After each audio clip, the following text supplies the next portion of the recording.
एक गांव में जहां खेत हरे भरे थे और हवा में शान थी, एक छोटी लड़की रहती थी जिसका नाम राधिका था। राधिका को कहानियां सुनना बहुत पसंद था। इसकी दादी, गांव की सबसे बड़ी महिला, इसे हर रात नई कहानियां सुनाती थी। एक बार की बात है, एक जंगल में दादी ने कहानी शुरू की। एक दिन राधिका ने गांव के बाहर एक रहस्य दीवार देखी।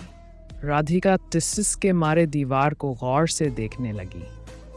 उसे लगा जैसे दीवार के उस पार कुछ खास है। राधिका ने कहा, दीवार के पार क्या है? मुझे देखना होगा। राधिका ने कहा, दादी, आज मैंने गांव के बाहर एक अजीब दीवार देखी। दादी ने जवाब दिया, बेटा, वो दीवार स्कूल का हिस्सा है। कहा जाता है उसके पार एक खुफिया बाग है।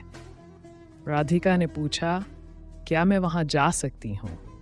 दादी ने मशवरा दिया, सब